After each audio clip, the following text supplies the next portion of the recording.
வணக்கம் and welcome to cinema matrix. இந்த வீடியோவில் எதை பற்றி பார்க்க போகிறோம் அப்படின்னா, அரோரா வந்து ரம்யாவை பற்றி ஒரு சில விஷயங்கள் வந்து புட்டு புட்டு வைக்கிறாங்க. அதை பற்றி தான் வந்து டீட்டெயிலாக இந்த வீடியோவில் பார்க்க போகிறோம். அதுக்கு முன்னாடி நம்மளோட சேனலை நீங்கள் சப்ஸ்கிரைப் பண்ணாம இருந்தீங்கன்னா சப்ஸ்கிரைப் பண்ணி சப்போர்ட் பண்ணுங்கள்.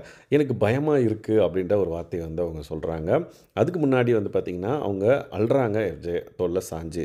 ஏன் அப்படின்னா துஷார் வந்து இந்த விஷயங்கள்லாம் வந்து கேட்குறதுக்கு அவருக்கு வந்து ஒரு மூடு இல்லாதனால எனக்கு கோவம் வந்துருச்சு, நான் திட்டி விட்டேன் அவரை அப்படின்னு சொன்னதுக்கப்புறம் இவங்க 2 பேரும் கிளம்பி போகிறாங்க. லைக் பேசாமல், like Tushar and then Arora.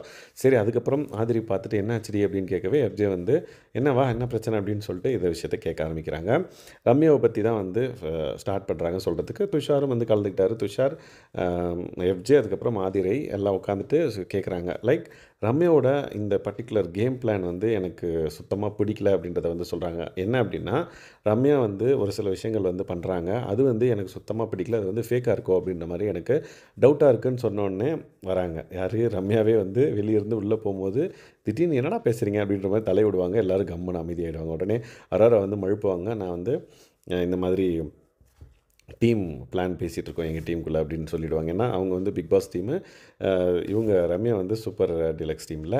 சரி அப்படின்னு சொல்லிட்டு அப்படியே பார்த்துட்டே இருப்பாங்க. எஃப்ஜே வந்து ஒரு மாதிரி பார்த்தோன்னே என்னடா என்னை பற்றியாடா பேசுகிறீங்க அப்படின்னு ரம்யா கண்டுபிடிச்சிருவாங்க. உடனே வந்து ஆமான்றாரு. ஓ அப்படியா அப்படின்னு சொல்லிட்டோடனே அவங்க வாக் பண்ண ஆரம்பிச்சிருவாங்க. அதுக்கப்புறம் மறுபடியும் சொல்ல ஆரம்பிக்கிறாங்க, நான் சூப்பர் டீலக்ஸில் ஃபஸ்ட் வீக்கில் இருந்தேன். அப்போ வந்து பார்த்திங்கன்னா ரம்யா வந்து இந்த பிக் பாஸ் ஹவுஸ்மேட்ஸை பற்றி ஒவ்வொருத்தரை பற்றியும் என்னென்ன பேசுனாங்க அப்படின்றது எனக்கு தெரியும். இப்போது செகண்ட் வீக்கு நான் பார்க்குறேன், அவங்க வந்து பிக் பாஸ் வீட்டுக்குள்ளே இருக்கிற ஒவ்வொருத்தரையும் கனியக்காவை அம்மான்றாங்க, சபரியை வந்து அண்ணான்றாங்க, அதுக்கப்புறம் மற்றவங்களாம் சிஸ்டர்ன்றாங்க, இந்த மாதிரி பேசுகிறாங்க. அப்போனா அவங்க கேமுக்கு அவங்களுக்கு தேவைப்பட்டுச்சு அப்படின்னா அவங்க வந்து இந்த மாதிரி பிளான்லாம் பண்ணி லைக் ரிலேஷன்ஷிப் மெயின்டைன் பண்ணுற மாதிரி ஒரு கேம் வந்து விளையாடுறாங்க. அது எனக்கு சுத்தமாக பிடிக்கல அப்படின்ற மாதிரி சொல்கிறாங்க. நாளைக்கு எனக்கும் வந்து என் கூடயும் நல்லா பேசிட்டு என்னை பற்றியே வந்து இந்த பொண்ணு இப்படி அப்படின்னு சொல்லிட்டு பேச ஆரம்பித்தாங்கன்னா அது எனக்கு ரொம்ப ஹர்ட்டிங்காக இருக்கும். அதனால தான் எனக்கு ரொம்ப பயமாக இருக்குது. இங்கே யார் கூட நான் பழகுறதுனே தெரியல. இந்த இடத்துல நான் வந்து லைக் ஒரு கெட்ட ஆட்கள் இருக்கிற இடத்துல நான் மாட்டிக்கிட்டனோ அப்படின்ற மாதிரி எனக்கு ஒரு ஃபீல் இருக்குது அப்படின்றத வந்து எல்லார்ட்டையும் வந்து ஷேர் பண்ணாங்க.